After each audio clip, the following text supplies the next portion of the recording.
UKPSC physics lecturer की तैयारी कर रहे आप सभी प्रतिभागियों को मेरा सादर नमस्कार। तो जैसे कि हम लगातार YouTube पे बने हुए हैं, मैं अपनी तरफ से कुछ लेक्चर्स यहाँ पे अपलोड कर रहा हूँ। तो जो मैग्नेटिज्म वाले चैप्टर से मैंने स्टार्ट किया है और मेरी कोशिश रहेगी कि धीरे धीरे जितना भी हो पाए हम सिलेबस को कवर करने की कोशिश करेंगे। तो मैग्नेटिक फील्ड वाली जो हमारी यूनिट है, magnetic effect of electric current that is moving charges and magnetism, यहाँ से मैं लगभग अपने 12 लेक्चर्स अपलोड कर चुका हूँ। एक लेक्चर में मेरे और बायो-सेवार्ट लॉ और उससे रिलेटेड काफ़ी इंपॉर्टेंट क्वेश्चंस हैं, वो भी अपलोड होने वाला है। एंड देन हमें मेरा ये मानना है कि आप सभी लोगों को क्वेश्चन प्रैक्टिस बहुत ज़्यादा करनी है। तो आप देख रहे होंगे मैं जो भी वीडियोज अपलोड कर रहा हूँ लेक्चर्स, उसमें क्वेश्चंस ज़्यादा से ज़्यादा अपनी तरफ से कराने की कोशिश कर रहा हूँ। उसके बाद भी मेरा आप लोगों से ये कहना है कि क्वेश्चन प्रैक्टिस आप और भी अदर बुक से लगातार करते रहें। मैं अपनी तरफ से कोशिश कर रहा हूँ कि हर टाइप के क्वेश्चन को उठा लिया जाए, अलग अलग तरीके से के क्वेश्चन जो ईजी टू ईजी भी होते हैं, डायरेक्ट देखते ही जिसका हम आंसर दे सकते हैं, और जिसको हम सॉल्व करते हैं उनका भी मैं आंसर देने की यहाँ पे कोशिश कर रहा हूँ। तो इसी बीच मैंने देखा था जो ये क्लास 12th की हमारी नूतन की बुक आती है हिंदी मीडियम की, भौतिकी, एक सत्य प्रकाश राइटर, और बड़ी वाली जो बुक भी आती है मोटी वाली जो जिसको हम लोग पढ़ते थे, ये नया एडिशन है। तो इस बुक में मैं ये कहना चाह रहा था, यदि आप लोग देख पा रहे होंगे ये जो क्वेश्चन है, ये क्वेश्चन डायरेक्ट हमारे यूकेपीएससी 2021 वाला जो पेपर था उसमें ये क्वेश्चन डायरेक्ट आया हुआ है। ठीक है, ये क्वेश्चन, और इस बुक में अदर भी और भी काफ़ी इम्पोर्टेंट एमसीक्यू हैं। तो मैंने क्या करा, मैंने कुछ आज के इस लेक्चर में कुछ इम्पोर्टेंट क्वेश्चन इस बुक से भी उठाए हुए हैं। मूविंग चार्जेस ऑफ मैग्नेटिज्म यानी कि कॉइल, सर्कुलर कॉइल और बायो-सेवार्ट की एप्लीकेशन पर बेस। क्वेश्चन इसमें हिंदी में लिखा हुआ था, तो मैंने डायरेक्ट हिंदी में ही क्वेश्चन यहाँ पे लिख लिया है, और हम उसको इंग्लिश में भी ट्रांसलेट करेंगे। कुछ क्वेश्चंस मैंने इंग्लिश पे भी लिखे हुए हैं, जैसे आप देखेंगे मैं आप लोगों के लिए कुछ क्वेश्चंस पहले यहाँ पे लेके आया हूँ। ये क्वेश्चंस मैंने आप लोगों के लिए यहाँ पे लिखे हुए हैं, कुछ हिंदी में भी हैं जो हिंदी वाली बुक से, और जो इंग्लिश वाली बुक से, और जो प्रीवियस पेपर्स में आए हुए हैं क्वेश्चन मैं छांट के लेके आया हूँ। ऐसा नहीं कि कोई भी क्वेश्चन मैं आपको नहीं करा दे रहा हूँ, ये ऐसे मैंने यहाँ पे क्वेश्चंस लिखे हुए हैं। तो हम इस वीडियो के माध्यम से प्रारंभ करते हैं, ठीक है। और दूसरा मेरा आप लोगों से कहना है कि बहुत सारे हमारे एस्पिरेंट्स फिजिक्स वाले जो हैं वो स्क्रीनिंग को लेकर के बड़ा परेशान से हुए हैं। तो आप बिल्कुल परेशान मत होइए, स्क्रीनिंग का सिलेबस बहुत कम है, बहुत ज़्यादा सिलेबस नहीं है, और बहुत डीप, ऐसा कि जीके इतना डीप पहुंच देगा ऐसा नहीं है उसमें। आप सिलेबस को उठाइए और जो बीएड की बुक्स हैं उन पर आप क्या करिए, उनसे पढ़िए, उत्तराखंड को पढ़िए। मैं आपको पहले भी कह चुका हूँ, बहुत सारी हमारी बुक्स है, परीक्षा वाणी है, single liner notes B S Negi है, प्रोफेसर अजय राउत जी की है, अगर आपको पढ़ने का, और बहुत सारा मटेरियल है। बस मैं इतना कहूँगा, सिलेबस को उठाइए, सिलेबस का प्रिंट आउट कीजिए, सिलेबस को अपने स्टडी रूम पे लगाइए, और तो उसके बाद से पढ़ते जाइए। तो मोटिवेट रहिए, डेली पढ़िए, डेली 4 घंटा पढ़िए। आप फिजिक्स 2 घंटा स्क्रीनिंग पढ़िए, आपका सिलेक्शन श्योर होगा। तो इतना आप मोटिवेट रहिए, ये मेरा कहना आपको है। तो ज़्यादा न कहते हुए, क्यों तो कार्य ही मेन होता है, डायरेक्ट क्वेश्चन पे आते हैं। देखिए मैंने हिंदी में ही क्वेश्चन लिखा हुआ है, त्रिज्या आर की वृत्ताकार कक्षा में गति करता हुआ एक इलेक्ट्रॉन 1 सेकंड में n चक्कर लगाता है, तो केंद्र पर उत्पन्न चुंबकीय क्षेत्र का परिमाण है, कह रहा है। इंग्लिश में बोलूं, an electron is revolving in a circular orbit and it completes n rotation per second the magnetic field at its centre. तो क्या कह रहा है कि r त्रिज्या की एक वृत्ताकार कक्षा में गति करता हुआ एक इलेक्ट्रॉन 1 सेकंड में n चक्कर लगाता है, तो केंद्र पर चुंबकीय क्षेत्र क्या है। इस टाइप के ऑप्शन हमने जनरली देखा होता है, B = μ0 Ni/2r। अगर आप इस टाइप के क्वेश्चन की पहले से प्रैक्टिस करके नहीं जाएंगे तो आप एग्जाम हॉल में आते हुए भी नहीं सोच पाएंगे। एग्जाम हॉल का प्रेशर, अभी तो आप सोच लेंगे, अभी आप आंसर भी निकाल लेंगे, लेकिन आप पहले से तैयारी करते हुए नहीं जाएंगे तो आप वहाँ पे सॉल्व करने में नहीं कर पाएंगे। और जब एग्जाम हॉल के बाहर आएंगे फिर कहेंगे अरे सिट, ये तो इतना आसान था। आसान था, लेकिन कमी कहाँ थी, आपने प्रैक्टिस नहीं की। हर टाइप के क्वेश्चन की प्रैक्टिस करी।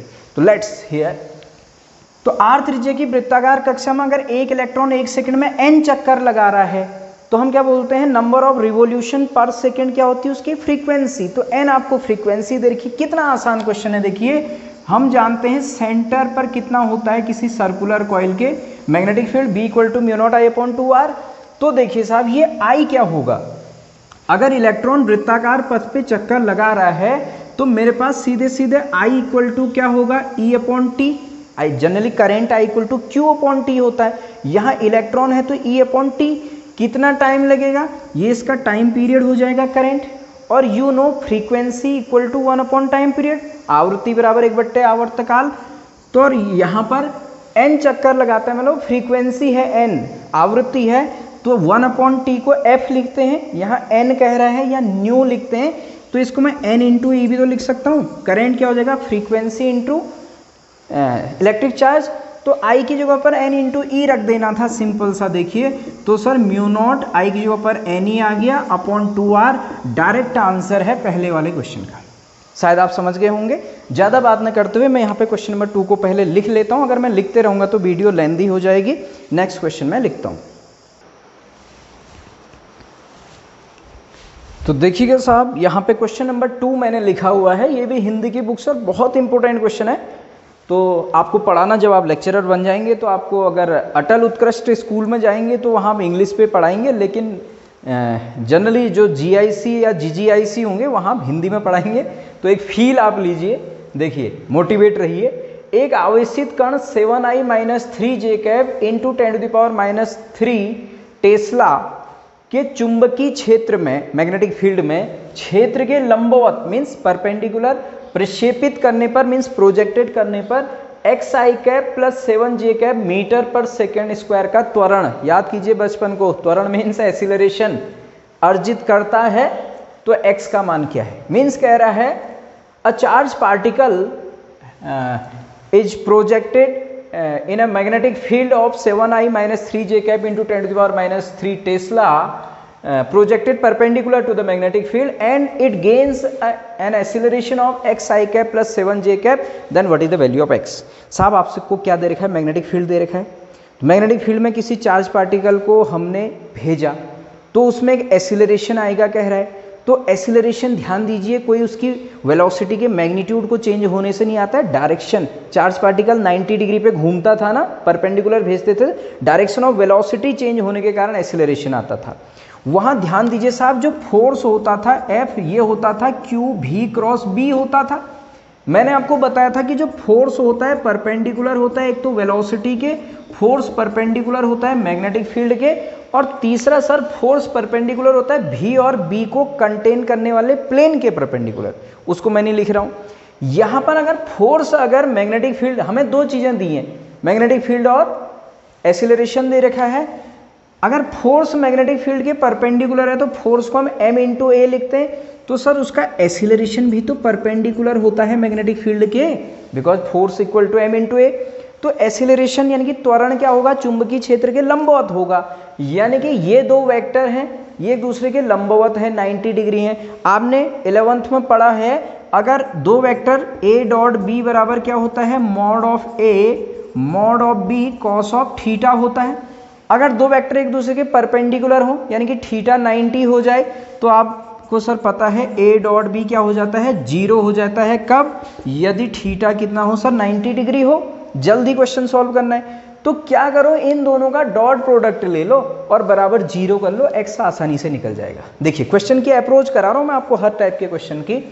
तो देखिए क्या है सर, a डॉट b चाहे इसका इसके साथ ले लो, f डॉट b 0 होगा नहीं होगा मैग्नेटिक फील्ड में, क्यों, तो क्या है सर, फोर्स और मैग्नेटिक फील्ड क्या होते हैं, एक दूसरे के परपेंडिकुलर होते हैं। तो a डॉट b भी तो 0 होगा। आप समझ गए होंगे कंसेप्ट को।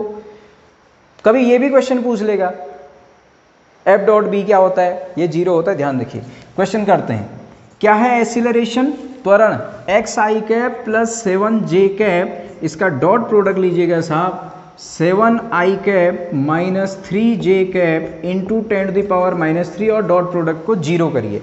देखिए ये a लिखा मैंने, ये b लिखा, जल्दी सॉल्व कर रहे हैं। देखिए ये 10⁻³ तो उसके अपॉन में चले जाएगा, उसको तो हटा ही दीजिए। तो डायरेक्ट समझिए x i डॉट i 1 होता है, j डॉट j 1 होता है, k डॉट k 1 होता है, बाकी 0 होता है, i dot j dot k सबको आता है आपको।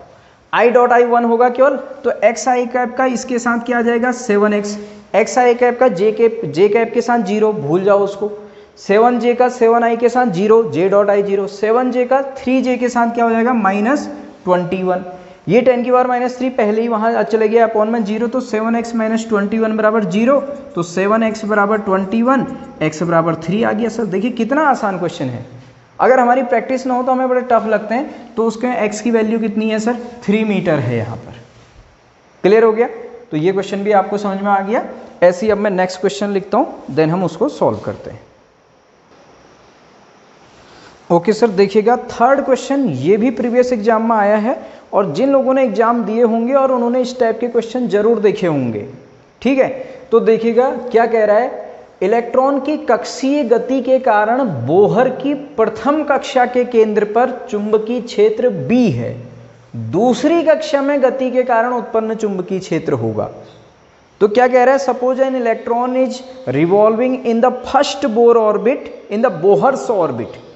तो बोहर के जितने भी ऑर्बिट होते हैं ना उन सबको बोहर ऑर्बिट कहते हैं, लेकिन ध्यान दीजिएगा n = 1 फर्स्ट ऑर्बिट की रेडियस को बोहर रेडियस कहा जाता है। आप उसको पढ़ेंगे जब बोहर हाइड्रोजन एटम का बोहर मॉडल पढ़ेंगे तो वहां पर कितना होता है 0.529 angstrom first Bohr radius. Bohr orbit किसी भी ऑर्बिट को बोहर ऑर्बिट कह देते हैं, ध्यान रखना। फर्स्ट ऑर्बिट की रेडियस को तो बोहर रेडियस कहते हैं, समझ रहे, कंफ्यूज मत करना। तो electron is revolving in any Bohr orbit, तो बोहर ऑर्बिट्स में घूम रहा है, लेकिन the magnetic field at the centre of first Bohr orbit is B, then if the electron moves in the second Bohr orbit, then magnetic field at the center of second Bohr orbit। आप question समझ गए होंगे। Electron की कक्षीय गति के कारण Bohr की प्रथम कक्षा के केंद्र पर चुंबकीय क्षेत्र B है, तो दूसरी कक्षा में गति के कारण चुंबकीय क्षेत्र क्या होगा। तो भैया सर्कुलर ऑर्बिट तो होते हैं, सर्कुलर ऑर्बिट में घूमने की बात करते हैं हम। इलेक्ट्रॉन वृत्ताकार कक्षाओं में चक्कर लगाता है, तो इलेक्ट्रॉन अगर यहाँ घूम रहा है तो इसके सेंटर पर जो मैग्नेटिक फील्ड का फॉर्मूला हमने पढ़ा है सर μ0I/2r पढ़ा है।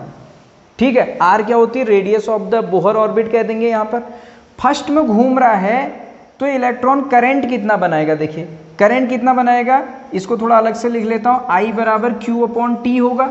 और टाइम पीरियड कितना होगा, डिस्टेंस कवर्ड अपॉन स्पीड। मान लीजिए v स्पीड से घूम रहा है तो सर यहाँ से E, ये जो टाइम पीरियड हो जाएगा क्या हो जाएगा, डिस्टेंस 2πr/v।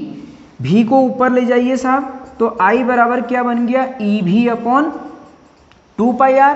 फॉर्मूले को चेंज करना सीखिए, तो I को मैं EV/2πr लिख देता हूँ, तो सर ये फॉर्मूला क्या बनेगा, μ0/2r ऐसी रहा। I की जगह पर लिख दीजिएगा साहब EV/2πr, तो ये कितना बन गया, देखिए μ0/4π, 2 और 2π 4π हो गया, EV/r²।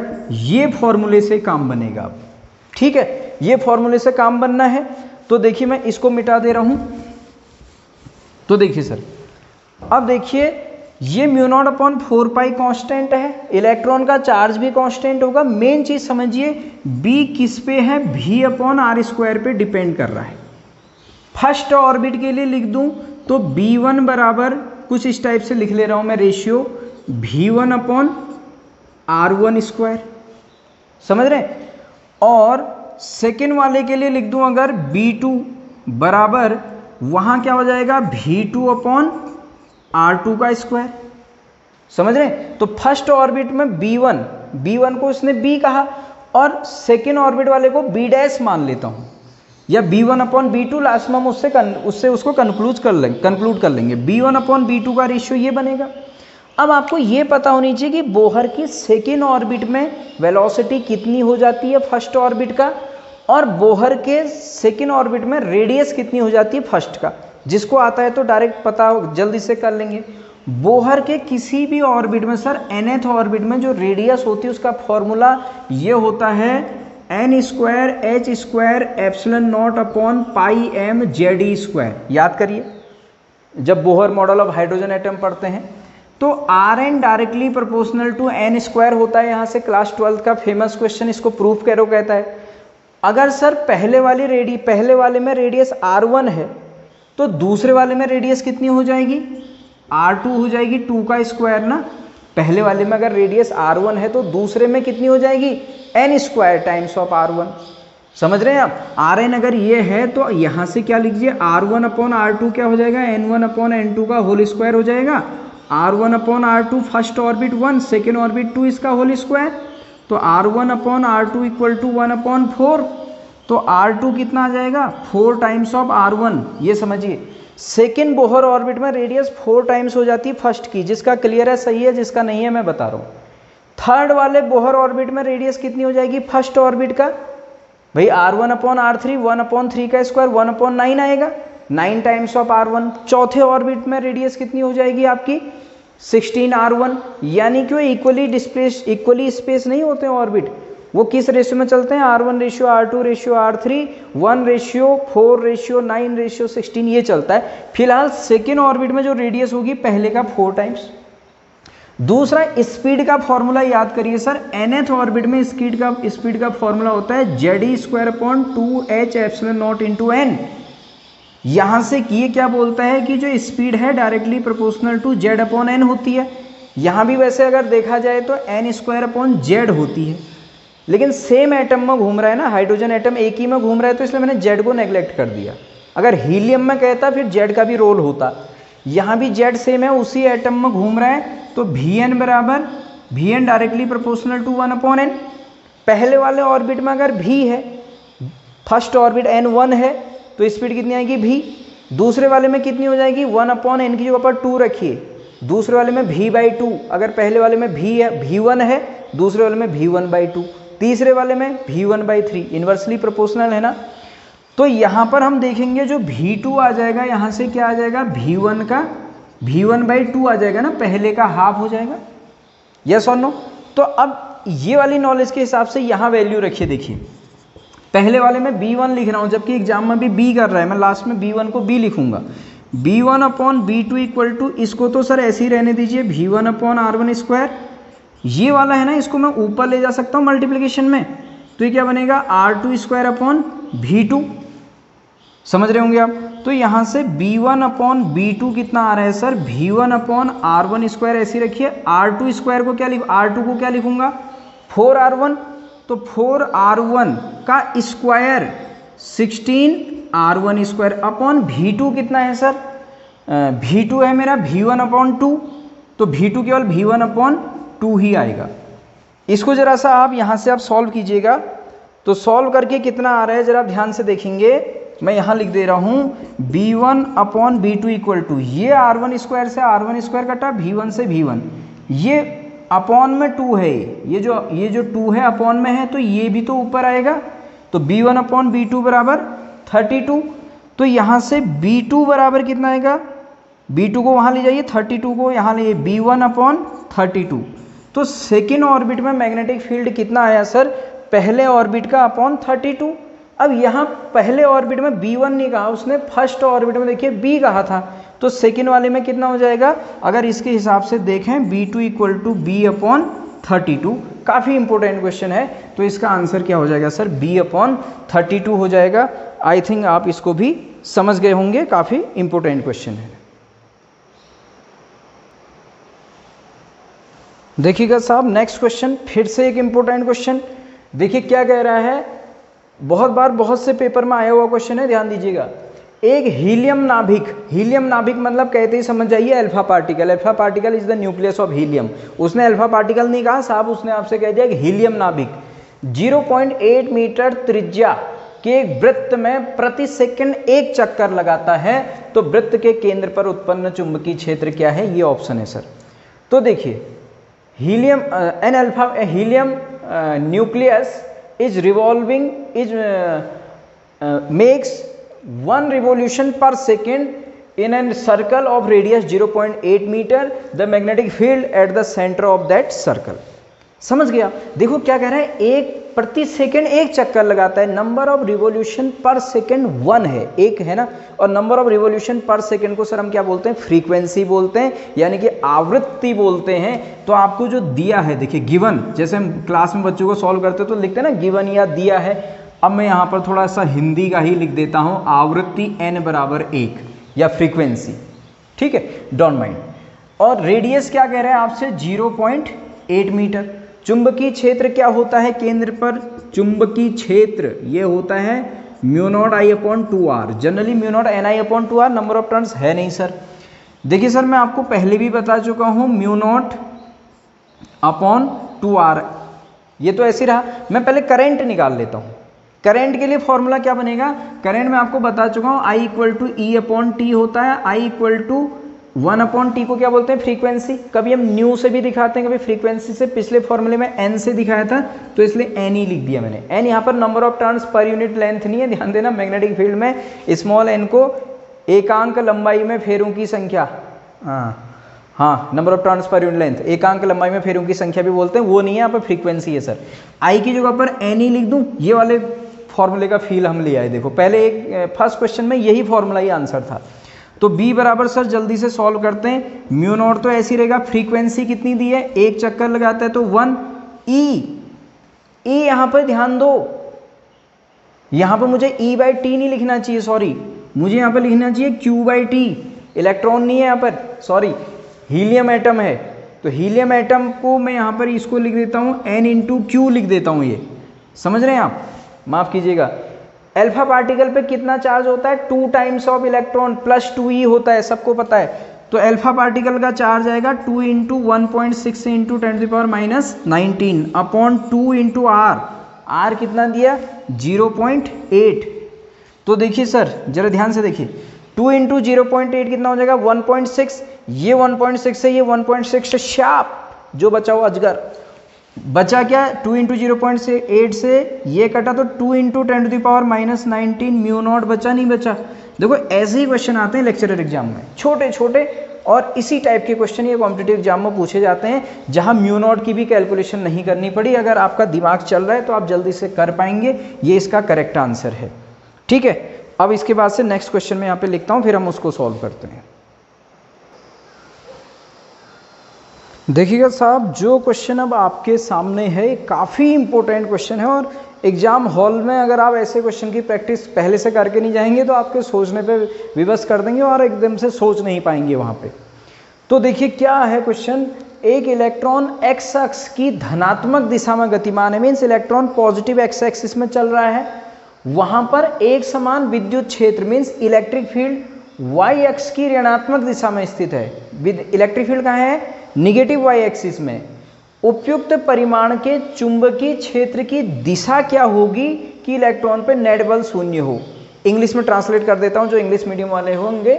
N electron is moving along the positive x axis at that region a uniform electric field is established along negative y axis. What will be the direction of the magnetic field of proper magnitude so that the net force on the electron is 0। साहब आपसे क्या कह रहा है, मैं सबसे पहले axis बना देता हूँ, बहुत ही कंफ्यूज कर देते हैं ऐसे क्वेश्चन। ये एक्स एक्सिस है, वाई है, मान लीजिए सर ये है हमारी minus of y. Z axis जो होती है वो बाहर की ओर होती है, ये जेड डैश बोर्ड के अंदर की ओर होगी, माइनस जेड, ये मान लीजिए माइनस जेड है। ये क्या कह रहा है, इलेक्ट्रॉन कह रहा है, ध्यान दो, पॉजिटिव चार्ज नहीं कह रहा है। एक इलेक्ट्रॉन है मान लीजिए एक्स अक्ष की ओर जा रहा है, कहाँ की ओर जा रहा था, एक्स अक्ष की ओर। और जल्दी से बता रहा हूँ इलेक्ट्रिक फील्ड कहाँ है, वाई एक्स में, निगेटिव वाई एक्सिस में इलेक्ट्रिक फील्ड है। यहाँ की ओर सर इलेक्ट्रिक फील्ड है, तो इलेक्ट्रॉन पे जो फोर्स लगेगा, इलेक्ट्रॉन पे जो, ये तो यहाँ की ओर चलना स्टार्ट करा ना इलेक्ट्रॉन, निगेटिव वाई एक्सिस में ऐसे इलेक्ट्रिक फील्ड है, ऐसे समझ लो कि, और यहीं पे नहीं है, यहाँ भी होगा इलेक्ट्रिक फील्ड ऐसे। तो इलेक्ट्रॉन पे फोर्स कहाँ लगता है, इलेक्ट्रिक फील्ड के अपोजिट डायरेक्शन में लगता है। देखिए तो इलेक्ट्रिक फील्ड, इस इलेक्ट्रॉन जो यहाँ की ओर जाने की कोशिश कर रहा था, इलेक्ट्रिक फील्ड इस पे कहाँ की ओर फोर्स लगाएगा, ऊपर की ओर फोर्स लगाएगा, force due to electric field, ये एफ ई लिख दिया मैंने। F E means electric field इस इलेक्ट्रॉन पे ऊपर की ओर फोर्स लगाएगा इलेक्ट्रिक फील्ड के अपोजिट। अब ये कह रहा है कि प्रॉपर डायरेक्शन, प्रॉपर मैग्नीट्यूड के मैग्नेटिक फील्ड की डायरेक्शन क्या होगी कि आपका इलेक्ट्रॉन पे नेट फोर्स जीरो हो जाए। अब देखिए सर, पहली बात तो मैं बता दूं, मैग्नेटिक फील्ड से जो इस पे नेट फोर्स जीरो कैसे होगा इलेक्ट्रॉन पे, जब मैग्नेटिक फोर्स नीचे की ओर लग रहा हो। अरे भी इलेक्ट्रिक फोर्स ऊपर लग रहा है, मैग्नेटिक फोर्स नीचे की ओर लगे और उसका मैग्नीट्यूड कितना हो, इलेक्ट्रिक फोर्स के बराबर। तो उल्टा चलो, इसका मतलब मैग्नेटिक फोर्स नीचे को होना चाहिए सर, तभी क्या होगा, नेट फोर्स जीरो होगा ना।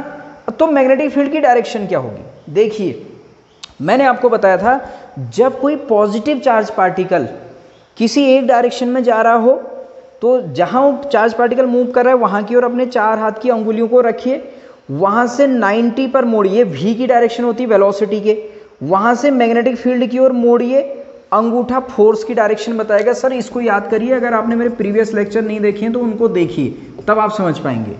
फोर्स की डायरेक्शन के लिए वेलोसिटी की डायरेक्शन में चार हाथ रखते हैं, चार अंगुलियां रखते हैं, वहां से मैग्नेटिक फील्ड की ओर जाते हैं, तो अंगूठा फोर्स बताता है पॉजिटिव चार्ज पर।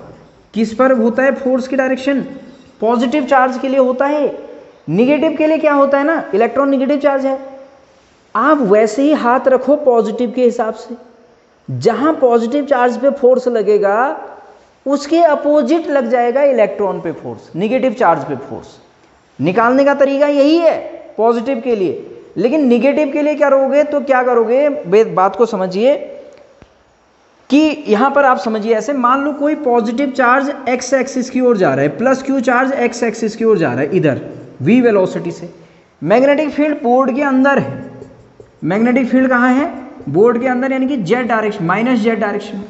पॉजिटिव चार्ज पे फोर्स की डायरेक्शन मैंने ऐसे बताई थी, वेलोसिटी की डायरेक्शन में हाथ रखिए, मैग्नेटिक फील्ड की ओर मोड़ दीजिए, तो पॉजिटिव चार्ज पे फोर्स कहां लगेगा, ऊपर।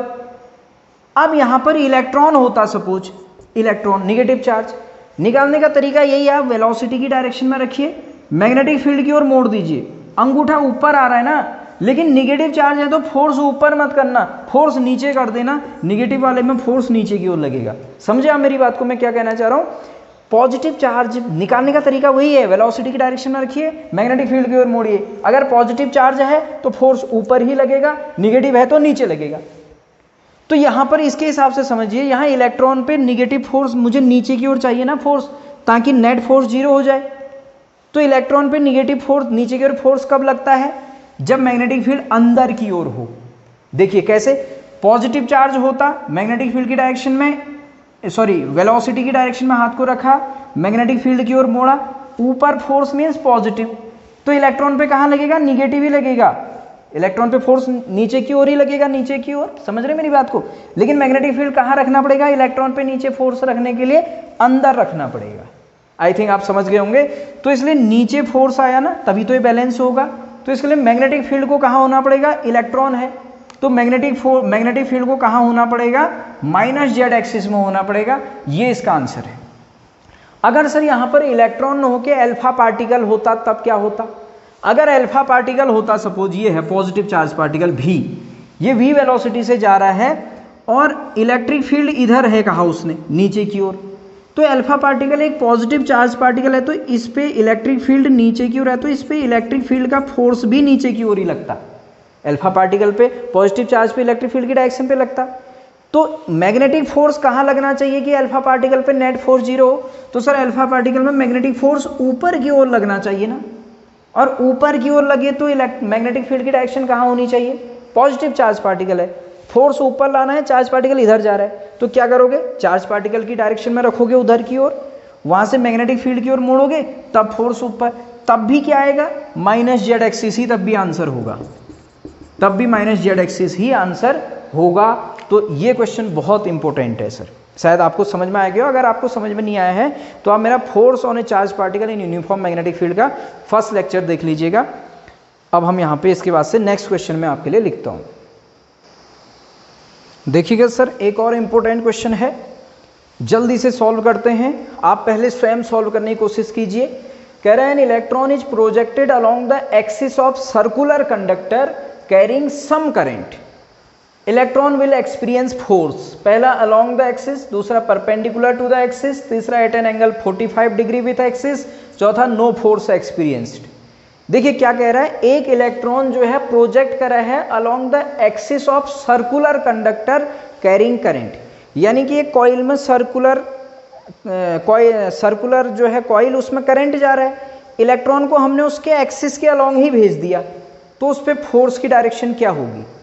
तो ध्यान दीजिए सर, मान लीजिए ये है, ये एक सर्कुलर कॉइल है, इसमें करंट ऐसे जा रहा है, एक इलेक्ट्रॉन है, ये इलेक्ट्रॉन को मैंने इसके एक्सिस के अलोंग ऐसे भेजा, यह एक सर्कुलर कॉइल ऐसे समझिए, एक सर्कुलर कॉइल ऐसे है, इसके एक्सिस के अलोंग मैंने यहां से एक इलेक्ट्रॉन फेंका, तो उस इलेक्ट्रॉन पे फोर्स कहां की ओर लगेगा, चार ऑप्शन है सर। देखिए मैंने आपको क्या बताया था, सबसे पहले मैग्नेटिक फील्ड की डायरेक्शन देखिए, एफ का फॉर्मूला होता है क्यू भी क्रॉस बी, लेकिन फॉर्मूला क्या होता है, क्यू भी बी साइन थीटा। ऐसे क्वेश्चन को सॉल्व करने से पहले वेलोसिटी और मैग्नेटिक फील्ड में डायरेक्शन को देखिए कहाँ बन रही है, कितनी डायरेक्शन बन रही है।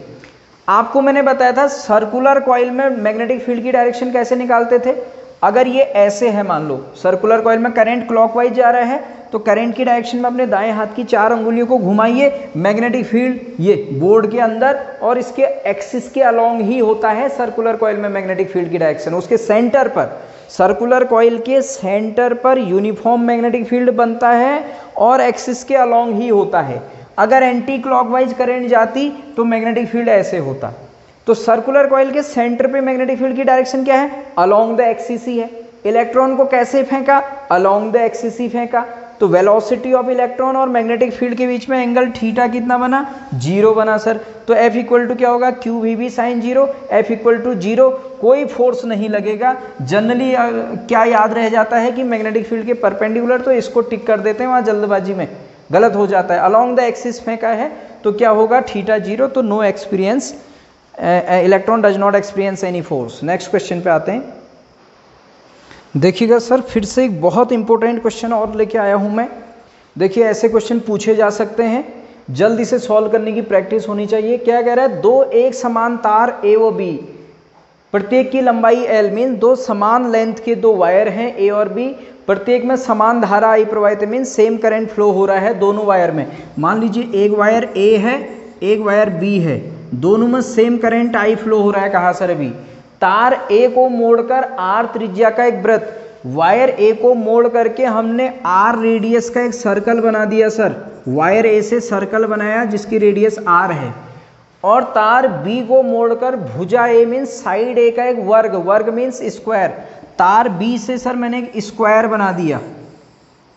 ठीक है, दोनों तार की लंबाई सेम है मान लेना, ठीक है, और इसकी जो आपको रेडियस दे रखी है, ये सॉरी रेडियस नहीं, साइड बोलेंगे स्क्वायर में, साइड ए है। तो क्या कह रहे हैं, यदि तार ए इसके सेंटर पर मैग्नेटिक फील्ड बी ए हो और ये जो स्क्वायर बना इसके सेंटर पे मैग्नेटिक फील्ड बी बी हो, तो आपसे पूछ लिया है B A ratio B B बराबर क्या होगा। क्वेश्चन मैंने एक्सप्लेन कर दिया, ज़्यादा समय नहीं लगाऊंगा, आप लोग पढ़िए क्वेश्चन को। तो दो तार दिए थे ए और बी, यानी कि दोनों तार का क्या होगा, एल क्या होगा, दोनों का सेम होगा सर, लंबाई सेम होगी।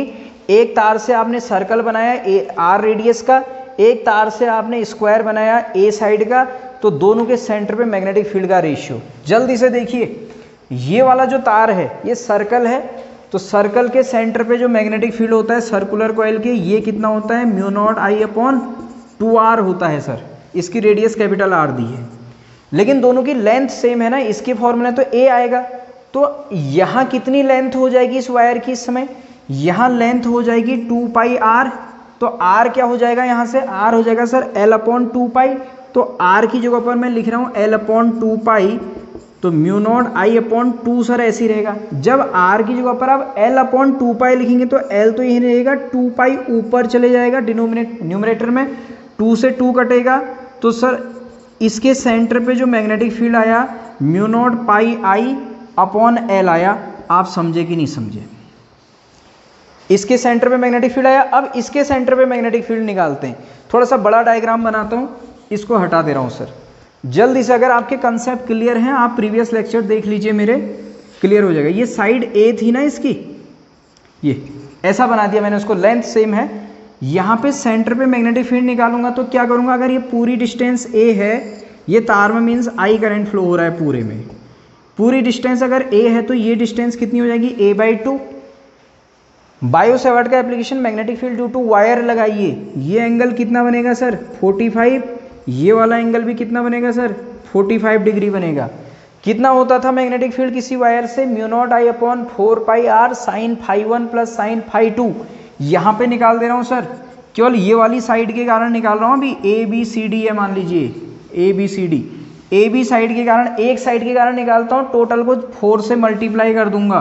क्यों, अरे भाई पहले ऐसे क्वेश्चन करा चुका हूँ, करंट सेम रहेगा, मैग्नेटिक फील्ड चारों के कारण अंदर की ओर ही होगा, इसलिए मैग्नेटिक फील्ड क्या होगा, जुड़ जाएगा। एक के कारण कितना आएगा देखिए, μ0I/4πr होता था सर, r क्या होता था, करंट वायर से पॉइंट की डिस्टेंस, यहाँ कितनी हो जाएगी a/2, स्पीड होनी चाहिए हमारी 4π × a/2 sine φ1 plus φ2 sine 45 plus sine 45 हो जाएगा सर। φ1 φ2 ये दो एंगल होते थे, प्रीवियस लेक्चर देखिएगा। तो देखिए B1 एक वायर के कारण कितना आया सर, μ0I/, ये 2 से इस 4 को उड़ाइए 2πa, साइन 45 कितना होगा 1/√2, वो साइन 45 भी कितना होगा 1/√2, 1/√2 प्लस 1/√2, 2/√2, √2 से 2 कटा √2, इसको सॉल्व करेंगे तो केवल √2 बचेगा आपके पास। ये एक के कारण आया, केवल इसके कारण, पूरे सर्कुल के कारण कितना आएगा 4 टाइम्स, तो वायर B था नहीं तो B भी बराबर, इसको 4 से मल्टीप्लाई कर दो, 4√2 μ0I/2πa, इतना हो गया सर। हुआ कि नहीं हुआ, शायद आप समझ गए होंगे। अब हम क्या करते हैं, हमको टोटल निकालना है A/B, BA/BB, इसको सॉल्व कर लेते हैं। तो ये कितना है μ0πI/L है सर, और वो कितना आया, वो हमारे पास आ गया। अच्छा अब यहाँ देखिए एक और चीज़ की कमी हो रही है, ये A है ना, इसमें इस वाले में क्या है L है, तो ये A को भी मुझे L के टर्म में बदलना पड़ेगा। वहाँ क्या था, L लेंथ थी L बराबर 2πr, तो R को L/2π रखा था। यहाँ टोटल लेंथ कितनी हो जाएगी, स्क्वायर में टोटल लेंथ A 4a, तो A को कन्वर्ट करोगे ना L के टर्म में, L बराबर 4a, तो यहाँ से A बराबर क्या आ जाएगा L/4। तो सर A की जगह पर जब आप L/4 रखेंगे, नीचे का 4 ऊपर जाएगा, तो नीचे का 4 से इसको मल्टीप्लाई हो जाएगा, तो कितना हो जाएगा 16√2 μ0I/2πl। तो मैं यहाँ डायरेक्ट लिख दूँ 16√2 μ0I/2πl। शायद आप समझ गए होंगे, A को L/4 रखना था, तो 16 ये हुआ √2 μ0I/2πl। ये 2 से हमको इसको 8 टाइम्स कट कर देना चाहिए था, कोई बात नहीं। देखिए सर यहाँ पे क्या क्या कट रहे हैं, μ0I से μ0I कटा, ये वाले L से सर ये L कटा, बचा क्या देखिए BA/BB बराबर यहाँ से पाई बचा /1, पूरे के अपॉन में देख लीजिए क्या बचा, 2 से इसको कट कर दीजिए 16 टाइम्स, 8√2 बचा सर, इंटू 8√2 यहाँ पर बचा, यहाँ बचा पाई। आप सॉल्व करेंगे ना, सिंपल है, तो BA/BB इक्वल टू ये पाई ऊपर चले जाएगा सर π² ये ऐसे क्वेश्चंस को ना कभी कभी आप डायरेक्ट रिजल्ट भी याद रख सकते हैं। आपको पहले सॉल्व करना, मैं आपको रटने के लिए नहीं कह रहा हूँ, मैं फिजिक्स को, मैं नहीं मानता कि कभी हम फिजिक्स को रटें, लेकिन कॉम्पिटिटिव एग्जाम के लिए इतना वहाँ सॉल्व करने में आप कैसे लगे रहेंगे। वैसे ज़्यादा टाइम नहीं लगेगा, जिसकी स्पीड होगी ना ये 2 मिनट में सॉल्व हो जाएगा, मैं इसको और जल्दी कर लूँगा, लेकिन आपको समझाने के चक्कर में मुझे इतना समय लग रहा है, ठीक है। और आपके प्रीवियस क्लियर होने चाहिए। तो ऐसे रिजल्ट को अगर आप किसी वायर को एक सर्कल में तोड़ रहा है और एक स्क्वायर में बना रहा है, तो याद रख लेना सर्कल का स्क्वायर के साथ रेशियो है π²/8√2, कभी स्क्वायर का सर्कल के साथ वो 8√2/π² हो जाएगा। शायद आप समझ गए होंगे, इंपॉर्टेंट क्वेश्चन है, ऐसे क्वेश्चन भी आ सकते हैं। देखिए सर नेक्स्ट क्वेश्चन, ये भी काफ़ी इंपॉर्टेंट क्वेश्चन है, पहले पूछा गया है, तो हम जल्दी से अब इस क्वेश्चन को सॉल्व कर लेते हैं। तो देखिए क्या कह रहा है क्वेश्चन में, an electron moves in Bohr's orbit the magnetic field at the centre is proportional to, पूछ लिया sir 1/n 1/n square 1/n³ 1/n5। आप देखते हैं छोटे क्वेश्चन पूछे जाते हैं इस टाइप के, कभी कभी बड़े भी, जैसे पहला कराया था। इलेक्ट्रॉन बोहर ऑर्बिट में घूम रहा है तो मैग्नेटिक फील्ड सेंटर पे किस पे डिपेंड करेगा? मैंने अभी आपको बताया था मैग्नेटिक फील्ड B = μ0I/2r बताया था सर। करंट I बराबर क्या होगा? E/T होगा, Q/T होता है ना, इलेक्ट्रॉन का चार्ज E/T, तो E/ टाइम पीरियड कितना होता है? टोटल डिस्टेंस सर्कुलर पाथ में 2πr/ स्पीड सर। तो I बराबर V को ऊपर भेजा था, वेलोसिटी वाला V है, EV/2πr, ठीक है। तो B बराबर पहले भी कर चुका हूँ इसी में, μ0/2r × EV/2πr होगा सर। तो B बराबर देखिए सर कितना हो जाएगा? 2 × 2π μ0/4π EV ऐसे ही रहा, R × R स्क्वायर। सर μ0/4π पे डिपेंड नहीं करेगा, E पे डिपेंड नहीं करेगा। एक तो B directly proportional to V/R square, कभी ऐसे भी पूछ सकता है। अब भी देखिए सर, बोहर ऑर्बिट में V का फॉर्मूला क्या होता है? nth ऑर्बिट में इलेक्ट्रॉन का स्पीड होती है Z²/2h ε0 × n, number of orbit है n। तो V जो होता है डायरेक्टली प्रोपोर्शनल टू Z/n होता है ना, लेकिन मुझे n से लेना है तो 1/n पे डिपेंड कर रहा है V। R का फॉर्मूला होता है sir n² h² ε0/πm ZE²। R directly proportional to n²/z होता है, z को छोड़ दीजिए अभी, ठीक है। तो R directly proportional to n² आया मेन। यहां से देखिए V क्या है? Inversely proportional to Z/n, means V है सर 1/n की प्रोपोर्शनल है। तो प्रोपोर्शनलिटी जरा देखो, V की प्रोपोर्शनलिटी क्या थी? 1/n, V की 1/n। अपॉन में ही इसको मैं ऐसे भी तो लिख सकता हूँ ना, V डायरेक्टली प्रोपोर्शनल टू, इसको V/R² को V × 1/R² भी तो लिख सकता हूँ। तो देखिए इससे क्या बना? B की प्रोपोर्शनलिटी V की तो क्या बनी? 1/n। R² R की अगर n² है तो R² की क्या हो जाएगी? n⁴। तो इंटू 1/R² की नीचे क्या होगी? अपॉन में लिख रहा हूँ, हाँ, R² की n⁴, तो 1/R² की 1/n⁴। तो चाहे आप अपॉन में कहो इसकी n⁴, तो B inversely proportional to n⁵ या B directly proportional to 1/n⁵। तो सर ये आंसर हो गया। वीडियो काफ़ी लेंदी हो जा रही है, मेरे पास अभी और भी कुछ क्वेश्चंस बचे हुए हैं, लेकिन जो लोग मेरी पूरी वीडियो को देख रहे होंगे, मैं उन लोगों के लिए एक क्वेश्चन यहाँ पे होमवर्क पे लिख रहा हूँ आपकी प्रैक्टिस के लिए, ठीक है। होमवर्क तो नहीं कहूँगा, वो हम स्टूडेंट्स को बोलते हैं क्लास पे, आपकी प्रैक्टिस के लिए। अगर आपका जो भी आंसर आएगा आप मुझे कमेंट करके उसका आंसर जरूर बताएंगे, मुझे भी पता चलेगा आपकी प्रैक्टिस कैसी चल रही है।